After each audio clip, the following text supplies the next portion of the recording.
video asirratti yookiin immoo suuraa asirratti argitan kana obboleessa keenya kana du'aayii godhaafi. Hati isaa manatti galaan jirtu. Hati isaa manatti galaan jirtu galgalaa ganama booyaa jirti. Wallahi garaanu nyaatee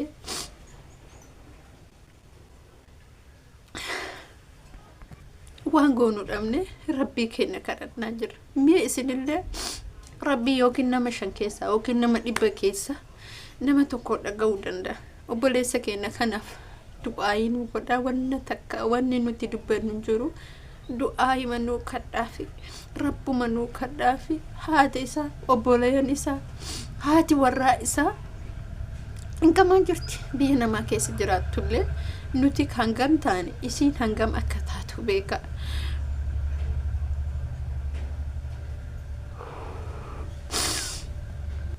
Ashama harka fuune jira jirtu akkam nagaa keessanii fayya keessanii jecha anillee nagaa koota alhamdulillah galata rabbii isin akkam jirtu nagaa jirtu jabaattu. Obboleen kiyya akkuma argitanii obboleessa keenya kana suuraa asirratti argitan kana hin beekamne wanni ni ta'in beeynu bakka jiru beeynu iddoo jiru beeynu. Hati isaa manatti ol galaan jirtu galgala simbootti ganama simbootti isa dhiisa numtu hangam hangi keessa keenya miidhamaa jiru mucaa kanaaf dhugaanumaaf rabbitu beeka. Maatiin isaa kana 2-3 hati warra isaa kana 2-3 maalifi rabbiin bakkuma jirutti isa bira haa jiraatu. Baay'ee ulfaataadha dhugaa rabbiin baay'ee ulfaataadha. Mee du'aayi godhaafi mee du'aayin bakka obboleessa keetii of buusii fulaadha akka haadhatiitti of buusii fulaadha akka obboleessatiitti bakka buusii fulaadha. Maali baay'ee garaan nyaatee jira nu daayisee jira jechuudha. Miira biraa keessa nu galchaa jira jechuudha. Nama kee yookiin nama kee dhiisi namuu tokko gaafa guyyama tokko argitu garaasi nyaata gaaf gargar baatu. Isa amma bakka jiruun beeyne iddoo jiruun beeyne mootuyyuu baay'ee ulfaataadha. Ani waa kana sanis jechuun danda'u uumamni dubbadhu leen jiru waan irraa beeku leen jiru dhabamuun isaa immoo achi bu'uun isaa immoo hedduu miira keessa nama galcha. Waan goonu qabnu ilaa boloota koo wanni nani viidiyoo kan hojjedheefi rabbiin nama jalaa dhaga'uu danda'a. Nama takka lama jalaa dhaga'uu danda'a. Nuti gama TikTokis ta'e gama YouTube'is ta'e miirri keenya miira gammachuu miti. Mucaan kun nama dalagatee jiraatu nama kaaninuu addaati seenan isaa garuu nama jabaadha. Akkamitti hojjetan ta'e inni hojjetee jiraatu malee waa nama fuudheen jiraatu waa nama hateen jiraatu. Hojjetee jiraatu bichaadha humna isaatiin jechuudha. Bakka nama haalumti isaatu bakka ammaaf nuti mootu wanni isaa godhu wanni nuti dan isaa goonuu fi sa'aatii kanatti wanni isa barbaachisu du'aayi godhaafi. Wallahi du'aayi godhaafi obboleeyyan kee du'aayi godhaafi. Hati warra isaa biyya ambaa keessa jirti mana namaa keessa dalagattee jiraatti.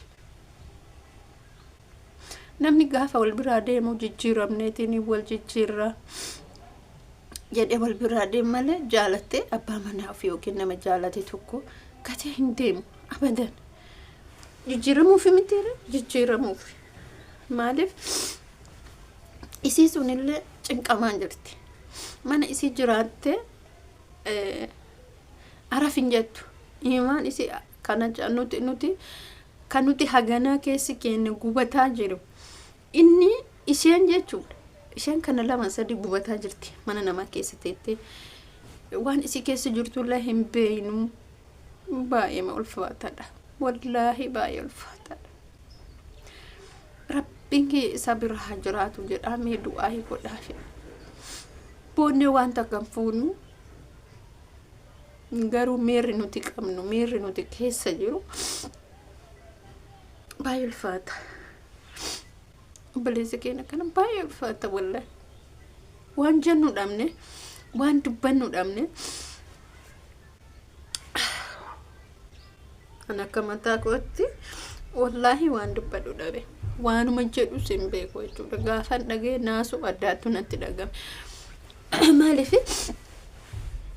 waan atin eegin waan atin dheeyne abadan jechuudha waan atin dheeyne tusi mudata yeroo tokko bare yeroo tokko waan atin niyatin tusi mudata waan hinta ama jettee yaadinitu ta'a amma waan itti inumaa abadan jechuudha yeroo amma kanatti wanti tusi mudata waan atin niyatin waan atin yaadin waan atin raawwatin waan ati hojjattee hojii kee hin ta'in fakkeenyaaf anama gara miidiyaatti yoo waan tokko TikTok irratti kamaxxansu ta'e waan duraan ni yoo tasa nama mudata waan ati keessattu jechuun namoota gara laafessa irratti wanta hin niyatamintu sirratti raawwatama waan ati yaadinitu sirratti dhufa wanti bakka injira miti wallahi wanta akkasiitu sirratti dhufa jechuudha maaliif amma haalli mucaa kun irra ga'e wanni inni niyatin wanni inni yaadeen beekin wanni sammuu isaa keessatti se hin yaadinintu isa qunname gaafa isa qunnamu rakkoo cimaatu isa qunname rakkoon xiqqoon isa qunnamne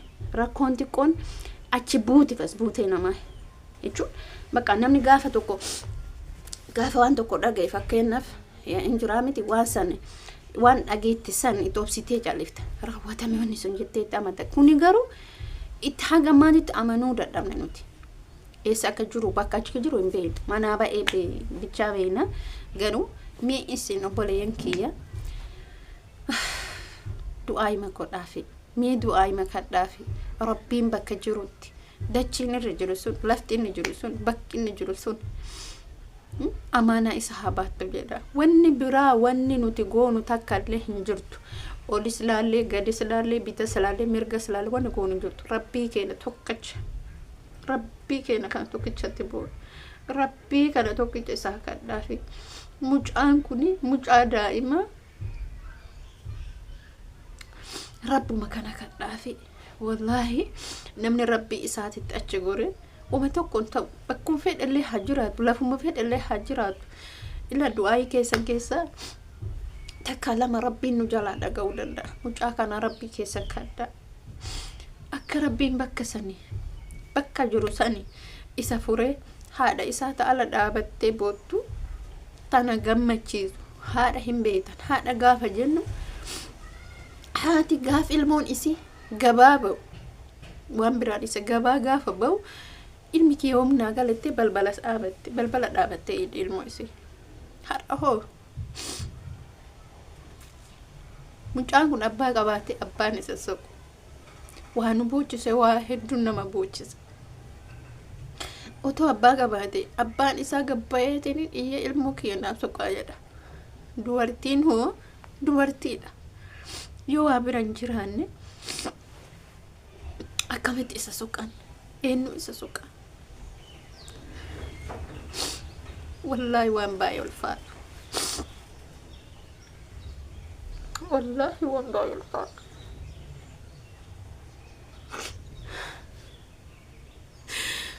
obsa nama fixachiisa yaa rabbi obsa nama fixachiisa yaa rabbi ati tasuma kataaf godhe yaa rabbi kiyya hin dandeetta yaa rabbi kiyya atummaan jechuudha tasuma haadha san gammachiise haadha sanis gammachiise yaa rabbi nu gammachiise wallahi ana boleen kee viidiyoo kiyya asumarratti dhaaba bakka haasa'uun bakka an ulfaata